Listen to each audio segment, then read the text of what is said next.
Hi, there's a certain kind of cinema that doesn't shout at you. It doesn't wave its hands, it doesn't demand your attention with spectacle or urgency. It just waits. And Joachim Trier's films are like that. They don't tell us what to feel, they don't try to explain life, they linger on hesitation, on half spoken thoughts, on the strange anxiety of being alive at the same time as everyone else. In this video, I want to talk about Joachim Trier's cinema as a whole, not as a chronology of films, but as a philosophy of living. A cinema of possibility, regret, memory, and the unbearable freedom of choice. And this is not gonna be a review, it is like a quiet walk through his films. So let's start, of course, a little bit biographic information. The most important aspects of his life, I think, Joachim Trier's family, which we see in his films as well. Trier comes from a deeply artistic and intellectual family, which strongly shapes both his worldview and his cinema. His grandfather, Erik Loken, was one of the important names in Norwegian cinema. He made Jakten back in 1959, which was quite bold for his time. Loken liked experimenting, playing with perspective, focusing on what goes on inside people's heads. Just like Trier, huh? Honestly, when you look at Trier's films today, you can feel that legacy. Of course, it's not copied, but the spirit is there. And when we come to Trier's father, he is also in film industry. Jacob Trier worked as a sound designer and technician, which meant that Joachim Trier grew up around film culture and experienced cinema as a craft, a daily practice. In Trier's works, you can clearly see influences from Alain René, Fellini, Antonioni, De Palma, David Leitch, Tarkovsky, and the French New Wave. Trier is often grouped with Scandinavian realism, but honestly, that doesn't quite cover it. Yes, his films are grounded. The psychology of his characters is meticulously developed. Yes, they look natural, but Trier is not interested in realism as accuracy. He is interested in consciousness and in how time and memory shape reality. His characters don't just live, they constantly think about living, the concept of living in their lives, especially extremely self aware and suicidal characters. They're full of such characters in his movies. And his characters are writers, photographers, students, filmmakers, people who observe themselves from a distance, people who are aware that time is passing and that something important might already be slipping away. If Ingmar Bergman was obsessed with faith and Roy Anderson with existential absurdity, Thier is obsessed with memory, time, and that quiet inner voice which asks, is this really my life? Yeah, this question resonates throughout his movies. And when we come to Trier's Dubois film, Reprise, it already contains everything he will later refine. Two young writers, both talented, both anxious, both imagining futures that may never arrive. What makes Reprise remarkable, maybe it's not its story, but it is the way it plays with time. The film constantly jumps forward, imagining success, recognition, love, and then we are back in reality. It's a film about projected lives rather than lived ones. These characters don't fail because they're untalented, they fail because expectation becomes unbearable. And here we see one of Trier's central ideas. Life is not tragic because things go wrong. Life is tragic because there are too many versions of how it could have gone right. The literary ambition in writing in his movies are important. Writing is used to reveal something about the character's identity. It is also crucial in Sentimental Value because Gustav our old director, Gustav's reconciliation with his daughter does not take place through conversation, ordinary conversation at least, but through script he writes.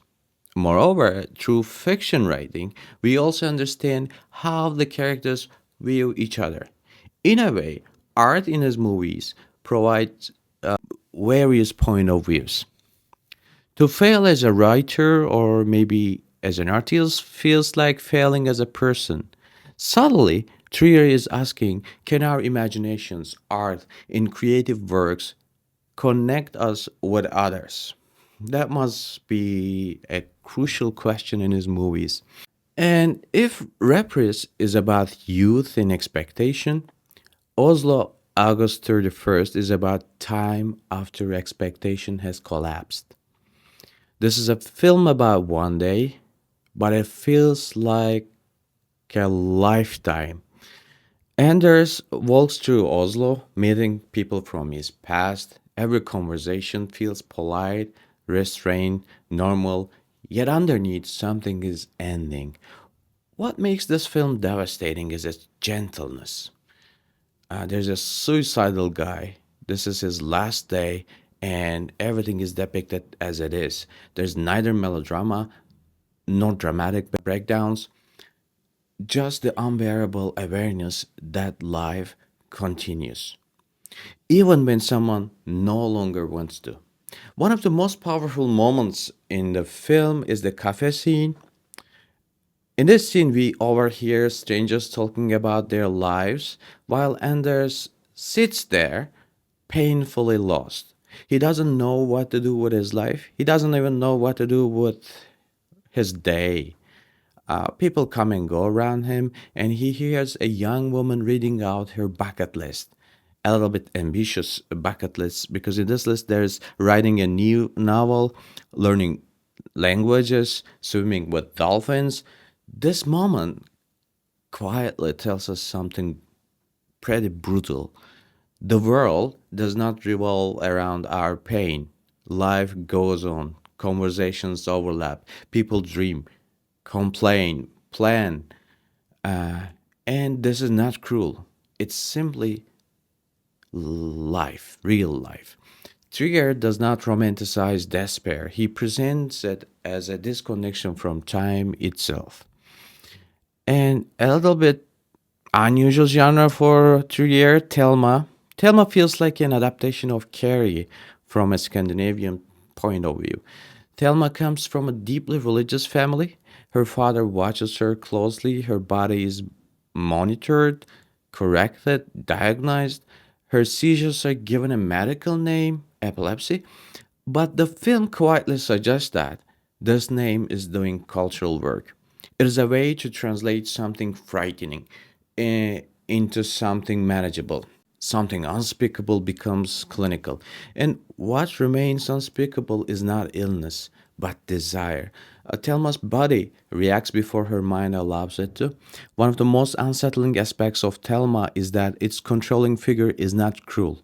Her father does not shout, he doesn't rage, he loves her. And that is precisely the problem. His love is expressed through surveillance. His dad is calling him repeatedly every day, but this is not really out of love. This is about so called protection, and true protection that limits, true care that disciplines. He believes he's saving her from herself, and that's why it doesn't look like villainy. On the other hand, it is ideology eternalized as affection. The film never asks us to hate him, instead, it asks us to recognize how repression often arrives wearing the face of concern, love, or affection. And when we come to the last movie of the trilogy, also the trilogy, The Worst Person in the World, This movie made Trier internationally visible, but it is also his most misunderstood film, I think. Many people see it as a millennial movie, a film about indecision, relationships, career confusion, but at its core, this is a film about freedom. Julie is not lost because she has too many options. She's lost because every choice closes a door forever. This is existentialism without philosophy lectures. Freedom is not empowering in this movie. It is terrifying. The famous pause the world sequence is crucial here. Jolie runs through a frozen city while everyone else stands still. For a moment, she escapes consequence. She escapes into fantasy to stop choosing. But time always resumes, and when it does, love demands responsibility. Aging demands acceptance. Art demands commitment. What Trier understands deeply is this: we want meaning without sacrifice. But meaning is sacrifice. The film does not judge Julie, it observes her with empathy, irony, and sadness. The title is ironic, of course. Julie is not the worst person in the world. She is simply human, just like everyone else, and she constantly changes her mind, and this is not very beneficial for the people around her. Across all Trier's films, there's a quiet terror, the fear of being ordinary, not unsuccessful, not unloved, but unremarkable. His characters want to live lives that mean something, yet they are suspicious of grand narratives. This creates paralysis. Art interior cinema is not salvation. It is a mirror. Writing, photography, filmmaking, these just don't fix life. Art does not save us at the end of the day, but they help us look at life. And sometimes looking is enough, sometimes it's not. Memory plays a crucial role. His films are structured like recollections, not linear, not complete. Because that's how life feels when we look back: fragmented, emotional, unfinished. And again, when we came to his last movie, Sentimental Value. In this movie, the question is no longer how do we live, like in Oslo, or who am I allowed to be? Instead, this time the question is what do we do what has already shaped us beyond repair? It is beautifully made with a strong pace, a well crafted script and strong acting, giving the story authenticity and emotional weight from beginning to end. Though for me it is not his best movie, it lands more in the category of good but not great. In this dramatic movie, there are also unexpectedly funny scenes. For example, the moment when the grandfather, Gustav, film director, presents DVDs to his young grandson as birthday gifts. He offers the movie Irreversible and The Piano Teacher, and he's pretty serious about these gifts. He genuinely believes he's passing on something of value. But these movies are in no way appropriate for a child. The humor lies in the mismatch. But the scene also quietly reveals something more. This is a man who knows how to transmit taste and cultural authority, but he doesn't know how to communicate emotionally. Even with his own daughters, what he can pass on is art, what he cannot quite reach is intimacy. I think sentimental value is intelligent and emotionally precise, but it is not transformative in the way some of his earlier works were. And the film also carries clear melodramatic elements, which I don't like. Emotions are intense, relationships are shaped by long-standing wounds, and much of the conflict unfolds within the family rather than through external action. Trier uses melodrama not for excess, but to explore unresolved feelings, silence, and emotional inheritance. All in all, when we look at the cinematography of Joachim Trier, we see that he he doesn't give us answers. He gives us recognition, and his cinema says it's okay to be unsure, it's okay to regret, it's okay to feel late to your own life, but it also whispers something harder. Time is moving. And eventually, not choosing is also a choice. Trier's films stay with us because they feel unfinished, like our own lives. And maybe that's the point. Not resolution, not clarity, just awareness. Thank you for watching.